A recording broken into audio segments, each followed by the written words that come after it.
So now you're supported, you're starting to feel what it's like to get that band pulling you over your hands, and you're starting to find that lockout. So what we're going to talk about next is 3 different ways of pressing up into the handstand. And we practiced these with the headstand before. Number 1 is a tuck position. We start with our feet together. The legs get to bend. So what I'm doing is heels to my butt and just folding over and getting myself into that headstand. All I'm doing is getting inverted by tucking and almost folding into that inverted position. The other set is straddle position, headstand, straddle out to the side, close the legs at the top.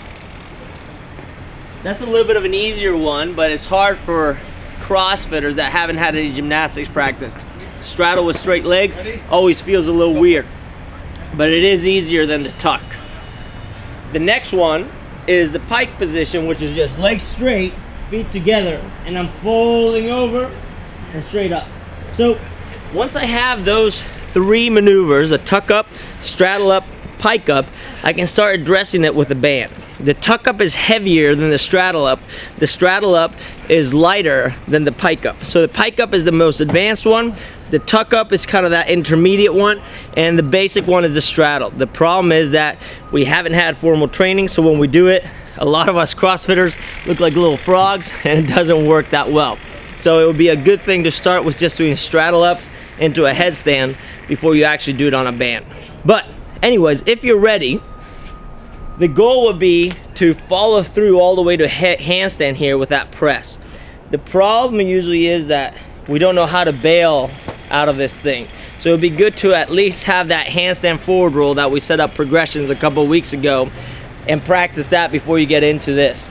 But if you are desperate to get it going, I would highly recommend that you have someone standing here behind you just in case you have that little tumble so you don't fall over. So anyways, into business. Band, pull it down, goes on your belly again. The further you move back, the more the band supports you. I'm gonna go straddle up here. Let's see what happens. So I come in, the hips lift me up, and what I do is I close through. What happens if I don't let myself push through, I'm gonna fall over, and the band is gonna shoot out, as you just saw.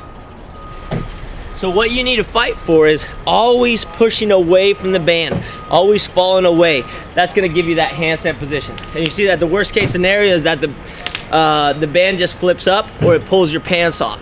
That's happened too. But once again, without me falling, I wanna showcase control.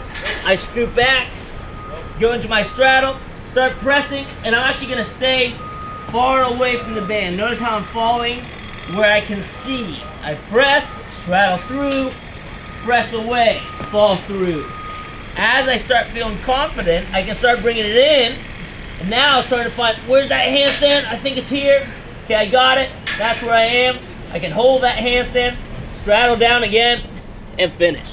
2 hands to get out of the band, otherwise you get tied up, but that's your press to handstand with a band.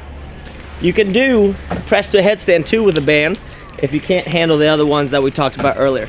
So, friend, so you don't roll over, in case you roll over, forward rolls. Protect yourself.